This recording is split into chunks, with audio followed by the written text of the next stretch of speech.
Vamos lá, vamos começar mais uma aula aqui no Conselho Federal, que tem credibilidade, né? Então, hoje eu costumo dizer que o YouTube está tão poluído, né, gente? Cada informação absurda, errada. Eu vi uma informação esses dias no YouTube, se o seu escapeão está demorando, vai no cartório e pede a suspensão do escapeão judicial. Então, cada informação absurda, né, gente?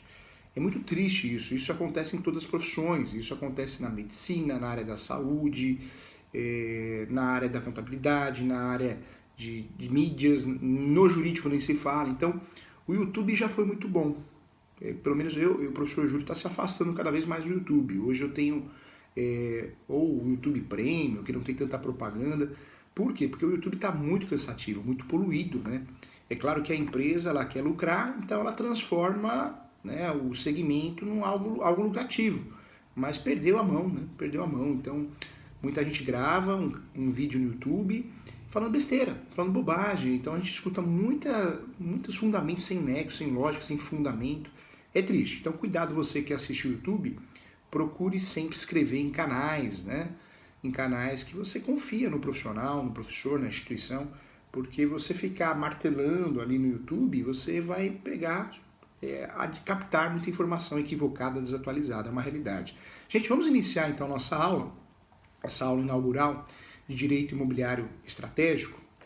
E dentro disso, dentro desse tema, nós vamos trabalhar o direito imobiliário de uma forma bem real, bem verdadeira, bem prática.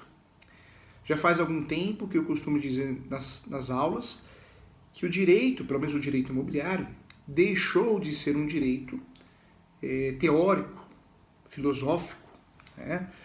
Eu vou recorrer do cartório, porque o cartório, eu não concordo com a decisão do cartório de imóveis. Será que compensa recorrer? No direito registral, regulamentado pela Lei 6.015 e também pelas normas da Corregedoria, nós temos recursos. Quando nós não aceitamos a decisão do cartório de imóveis, existe uma nota devolutiva. Tudo que a gente vai fazer no cartório de imóveis é via requerimento. Não é de boca, é requerimento. Pagamos por esses serviços, os emolumentos. Quando o cartório não defere, não registra, não averba, porque o cartório encontrou algum vício no próprio contrato, a falta de um documento, uma certidão, o recolhimento de um tributo, um erro de procedimento, então um inventário que foi feito por morte por comoriência, só que um morreu de manhã e outro à tarde, então não é comoriência, a morte por comoriência é um acidente que eu não sei quem morreu primeiro. O cartório vai negar o registro, ele nega o registro da escritura pública, ele nega o registro de uma carta de arrematação. Quando eu adquiro um imóvel num leilão, o documento que eu tenho em mãos é a carta de adjudicação. Essa carta de adjudicação tem que ser registrada. Tem que ser registrada para que eu, meu cliente, passe a ter o registro. É comum cartório de imóveis negar o registro da carta de arrematação por vícios, erros na própria carta, por erros e vícios no próprio procedimento de leilão judicial ou extrajudicial. Você quer ver uma outra situação também que o cartório nega? É também a ação de adjudicação compulsória. É o que eu falo para os meus alunos da pós-graduação na Escola Superior Universitária. Muitas vezes nós saímos da graduação de Direito achando que o direito é briga, falar bonito, né? Falar termos em latim. Não é isso, gente, não é isso. O direito é acordo, é tentar conciliar, ele tem que ser respeitoso. E muitas vezes não adianta eu ficar batendo na porta se a porta está trancada com cadeado. Talvez eu tenha que dar a volta, entrar pelo fundo, não é isso? Caminhos alternativos, é isso que eu defendo aqui na nossa aula. Caminhos estratégicos. E sabe por quê? Não pense você, advogado, você corretor de imóveis, que o cliente vai achar bonito você ser arrogante, que vai achar bonito você... eu vou recorrer como mandado de segurança, eu vou chamar a polícia. Não vai achar bonito. As pessoas querem resultado, gente. Resultado, essa é a palavra. Eu quero resolver o meu problema, não quero criar mais problemas, mais dor de cabeça, mais gasto. Então o cartório de imóveis, o registrador de imóveis, ele nega sim, nega registro de uma simples carta de arrematação, nega o registro de uma escritura pública de compra e venda, ou uma escritura pública de inventário, uma escritura pública de usucapião. É muito comum negar o registro da carta de adjudicação. Quantos colegas advogados acham que tudo é adjudicação compulsória, faz a ação de adjudicação compulsória, ganha a ação de adjudicação compulsória, mas na hora de registrar a carta de arrematação não consegue. Não consegue e o cartório nega o registro. Nega o registro porque a carta, o procedimento, a ação tem vícios, erros. Professor, qual que é a melhor forma então de eu lidar com o cartório de imóveis? Primeiro passo, quando você tem uma negativa registral, é tentar conversar, é um direito seu, é um direito meu, com o escrevente, um substituto, o próprio oficial do cartório. Cartório é delegação do Tribunal de Justiça. O titular do cartório passou no concurso público, ele é o único concursado e ele monta a equipe dele, os escreventes, os substitutos, os auxiliares, os estagiários, são seus auxiliares. Cada cartório tem uma quantidade de prestadores de serviço. Já foi estatutário, hoje normalmente CLT. Então, existe sim uma organização dentro do cartório. Existe sim uma descentralização. Então, você tem que conversar com um substituto, um escrevente responsável. Se resolver ali, ótimo, senão conversa com um oficial. É um direito que você tem, normalmente você será muito bem atendido. Por que eu falo isso? A conversa ou um pedido por escrito de reconsideração da decisão, muitas vezes é eficaz. Na prática, ele resulta, assim, numa situação positiva. Diferente de recursos que você aprende na graduação, se aprende, porque a gente não aprende direito registral na graduação, que é sustação de dúvida, dúvida inversa. Eu preciso tomar muito cuidado, porque a sustação de dúvida, dúvida inversa, gente, são recursos importantes. Mas antes de elaborar esses recursos, quando eu não concordo com uma decisão do cartório, eu preciso verificar a jurisprudência de segundo grau do juiz corregedor. Eu preciso verificar se aquele recurso registral, sustação de dúvida e dúvida inversa, vai gerar resultado ao meu cliente. Porque não adianta nada filosofar. Talvez eu fazendo um recurso que demore para ter o seu devido julgamento 2, 3, 4, 5 anos, como acontece em algumas regiões do nosso país, será que o cliente vai aguardar? Será que o cliente, o requerente, ele quer regularizar o imóvel dele, será que ele vai aguardar? Talvez ele não tenha tempo para isso, em virtude da idade, da preocupação. Então, cada vez mais o direito, principalmente o direito imobiliário, ele é estratégico, ele é de resultado.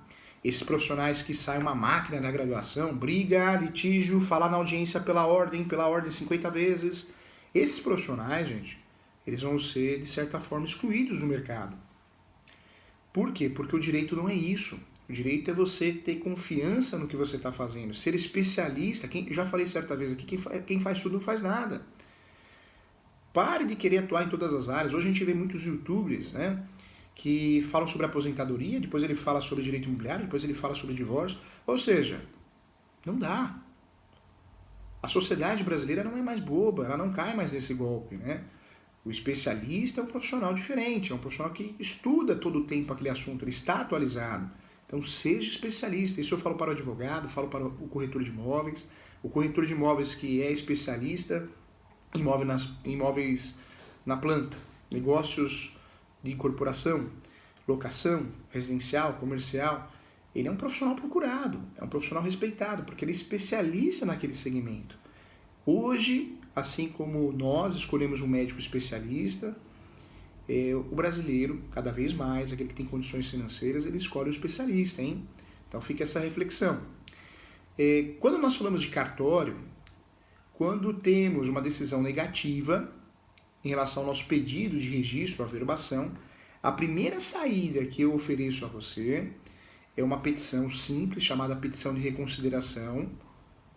Importante despachar, vamos usar esse termo, né? Conversar com o escrevente, explicar a situação, obter respostas. Muitas vezes eu garanto a você que você consegue resolver.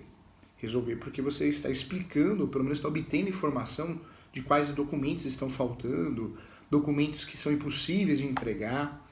Então, tente fazer isso. Depois você vai refletir, você vai ver na prática que funciona. Só vamos fazer uma situação de dúvida e dúvida inversa de uma decisão do cartório quando nós temos a certeza que a decisão do cartório é realmente errônea.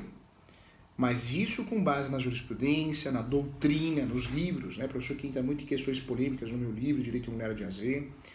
Então, quando nós temos bons fundamentos jurisprudenciais e doutrinários, aí tudo bem. Aí nós podemos buscar recursos próprios, entre eles suscitação de dúvida inversa, tão importante. Outro detalhe que eu queria falar com você aqui, com muito carinho, quando nós falamos de direito imobiliário, ele tem tudo a ver com direito registral. Muitos colegas advogados acreditando que fazer um escândalo no cartório, vou chamar a polícia, vou fazer um mandado de segurança, o senhor cartório escrevente está desobedecendo a ordem de um juiz. Gente, não contaram para você na faculdade, eu vou contar. Amigo é aquele que conta a verdade, não é isso? Você prefere um amigo que vira para você e fala como você tá lindo, como você tá linda todo dia, de forma que não é tão sincera assim, ou aquele amigo, ó, você precisa se cuidar, hein? Você engordou muito, hein? Um exemplo, né? Você tá muito magrinho, muito magrinha. Às vezes esse amigo que dá um choque de realidade, ele salva a tua vida, não é isso? Nós precisamos de pessoas sinceras do nosso lado. E o que eu quero dizer com isso? Nós saímos da faculdade achando que os juízes são deuses gregos, não é isso? E não é isso, gente. Não vamos generalizar, tem muito juiz é competente, bom de trabalho, amigos que frequentam a minha casa, dão aula comigo na pós, mas nem sempre é assim. Como em qualquer profissão, nós temos os bons profissionais e os maus profissionais. Tem juiz que não aparece no fórum. Tem juiz que passa a obrigação de julgar para o assessor. É o assessor que julga.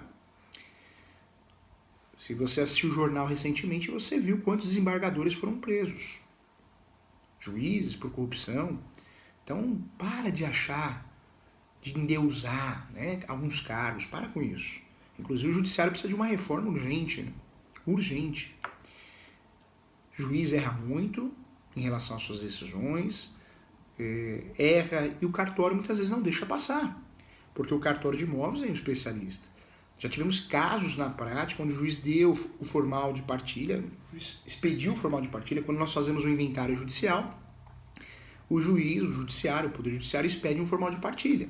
Nós vamos pegar esse formal de partilha e devemos registrar no cartório de imóveis. Esse é o caminho correto para finalizar. O inventário, por si só, e outras ações judiciais não regularizam imóveis.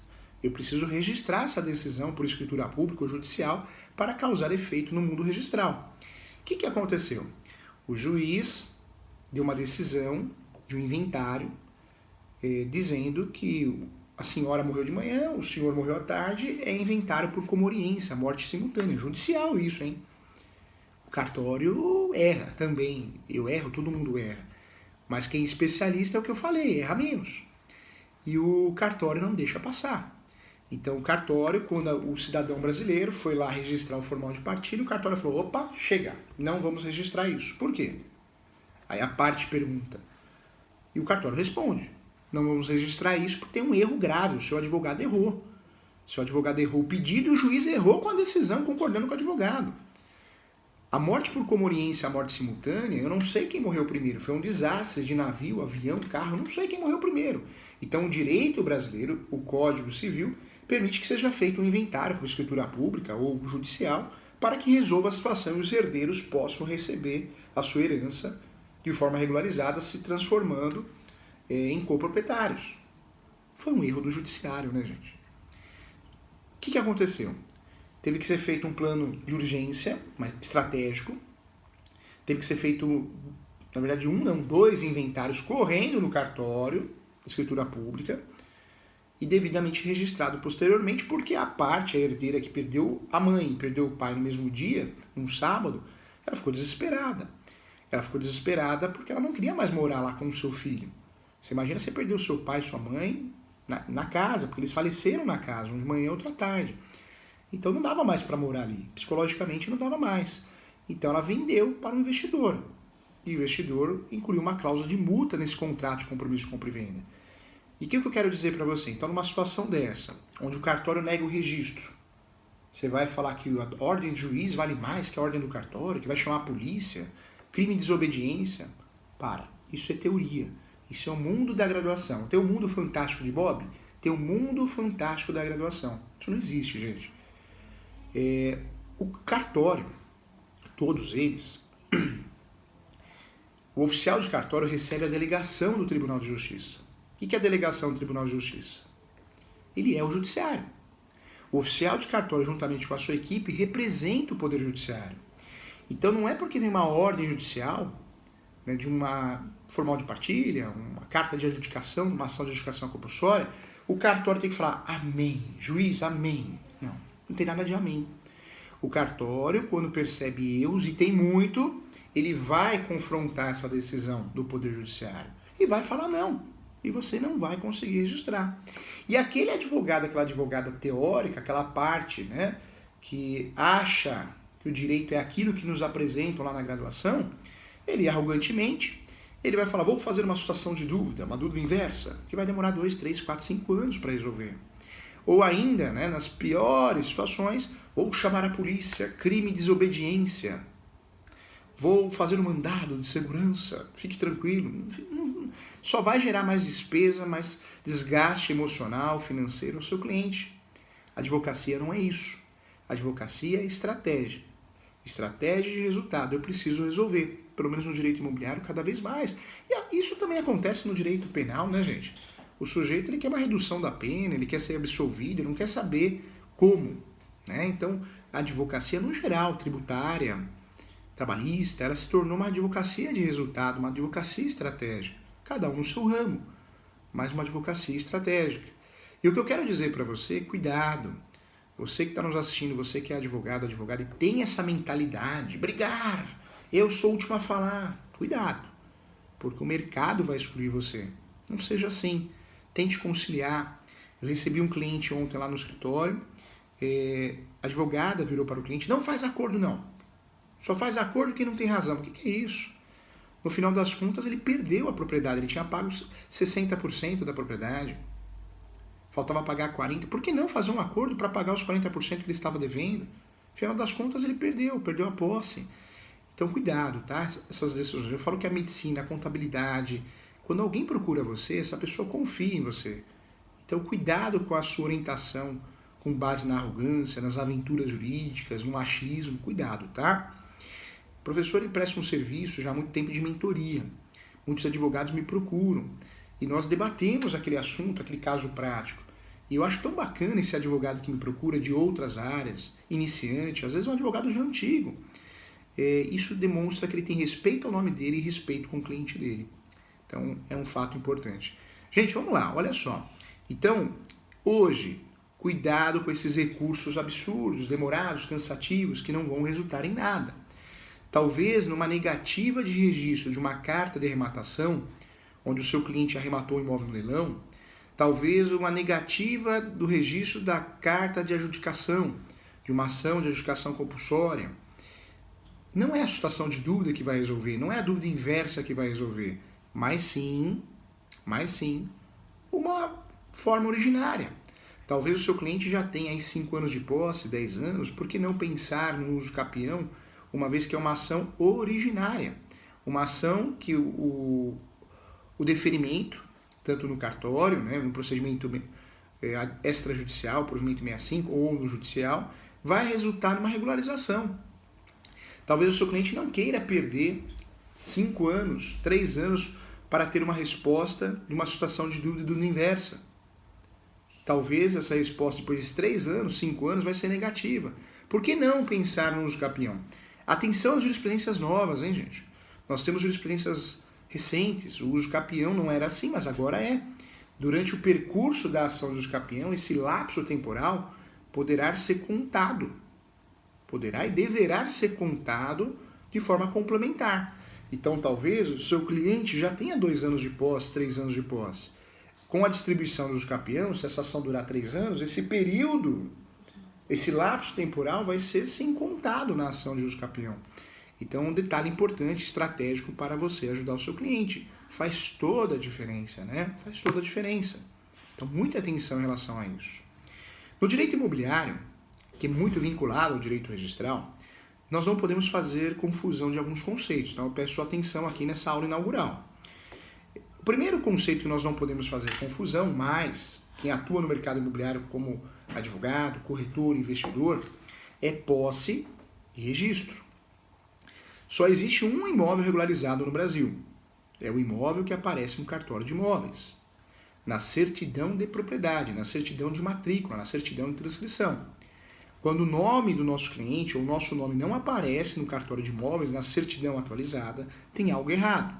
Esse algo errado tem nome: imóvel irregular.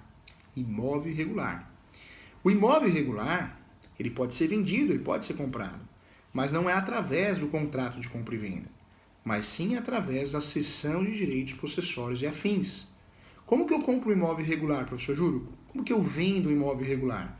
Através da cessão de direitos possessórios e afins.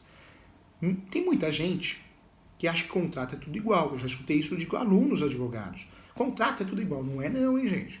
Cuidado com os contratos. Cuidado com copia e cola da internet. No direito imobiliário, nós usamos os contratos de direito civil, porque o direito imobiliário é um segmento do direito civil. Mas o direito imobiliário possui conceitos e princípios próprios. Então nós temos contratos próprios, tipicamente de direito imobiliário.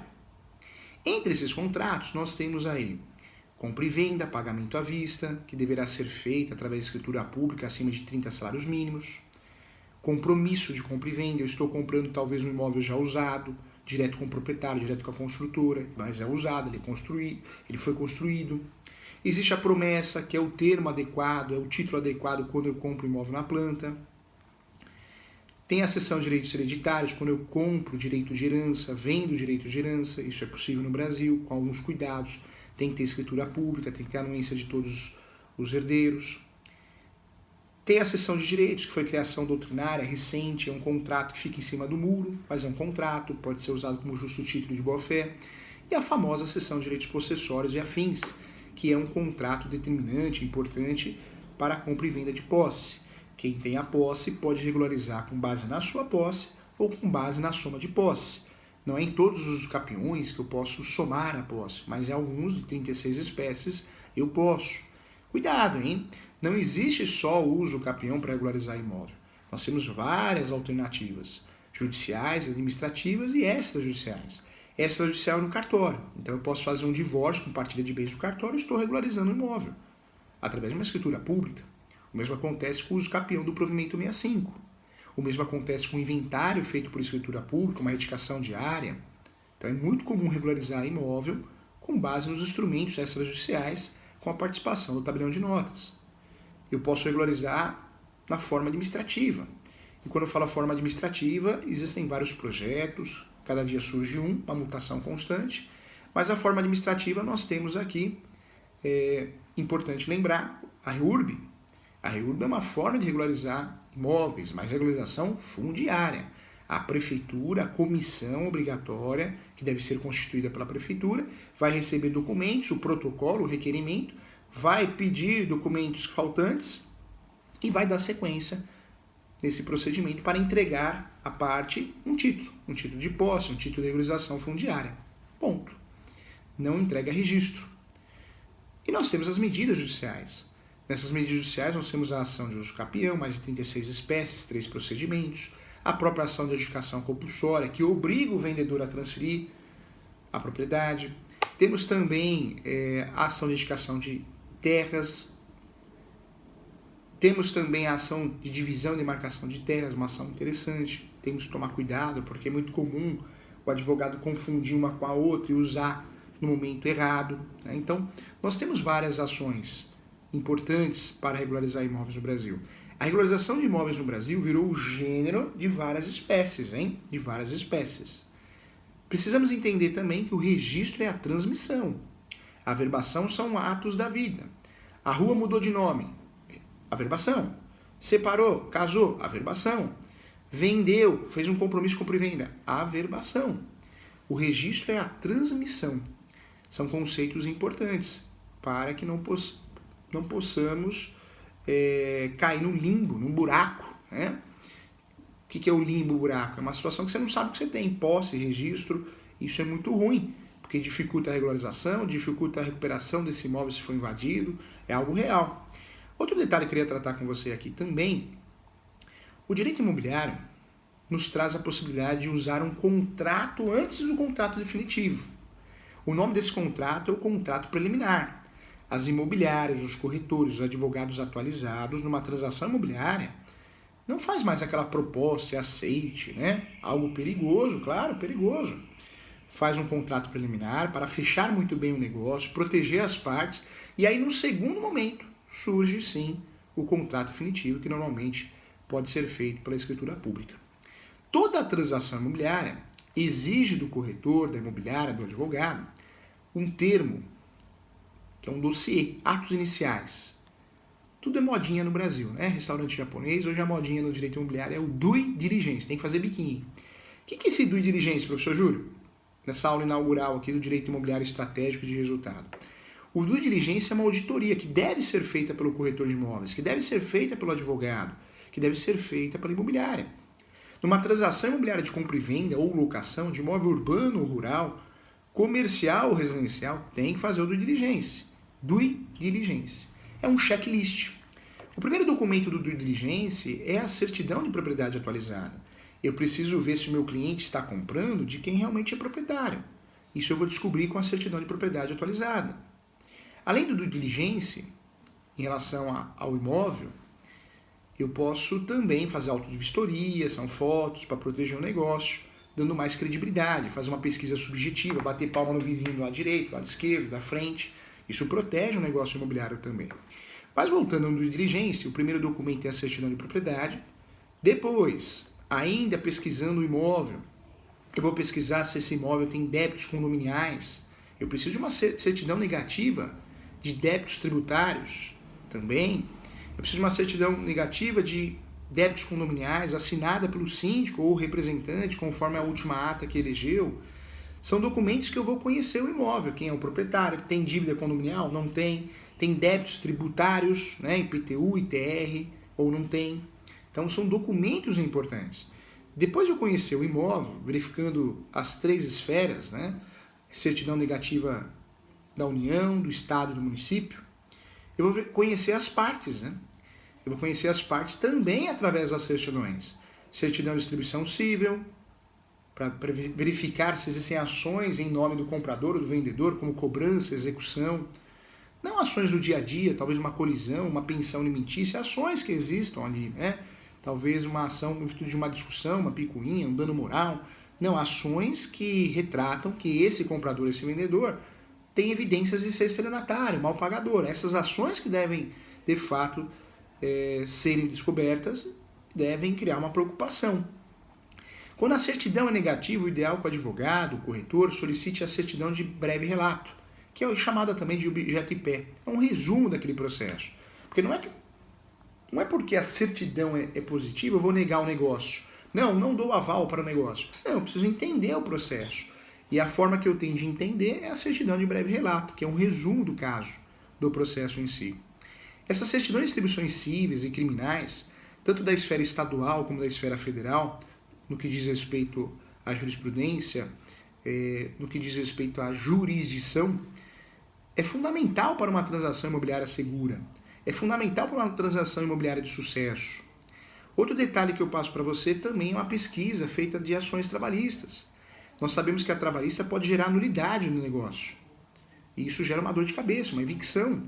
Por isso é importante pesquisar ações trabalhistas, certidão de ações trabalhistas, certidão também chamada de execuções trabalhistas. Essas certidões são fundamentais para que você consiga proteger a transação imobiliária, o negócio imobiliário.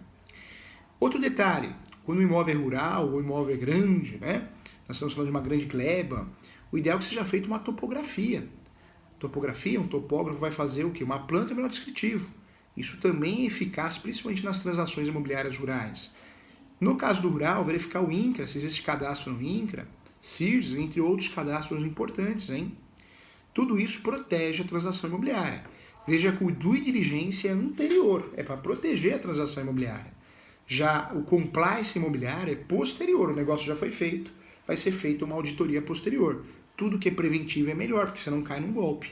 Então fique atento. Essa é uma aula inaugural do Direito Imobiliário Estratégico de Resultado.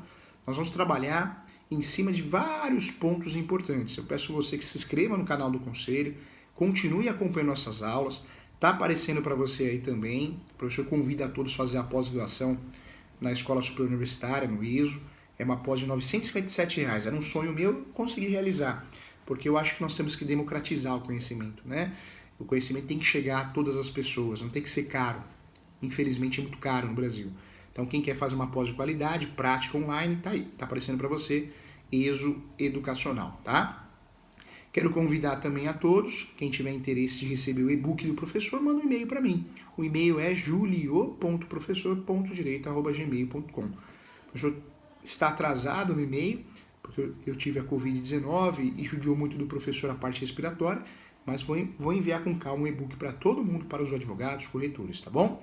Siga o professor nas redes sociais, no Instagram, professor.julio.sanches. Eu sempre divulgo as palestras, as aulas, inclusive no CRES, nosso Conselho Federal, com muito amor e carinho. Então, venha fazer a pós-graduação, venha fazer os nossos cursos e continue acompanhando aqui as nossas aulas, tá? Feita com muito carinho para você.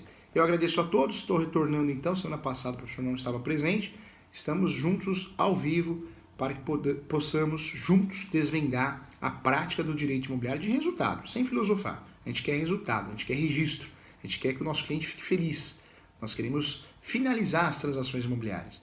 Não discutir arrogantemente, criar teses onde não existe, aventuras jurídicas. Cuidado, direito imobiliário é algo muito sério e merece ser respeitado. Um abraço e até a próxima aula, gente.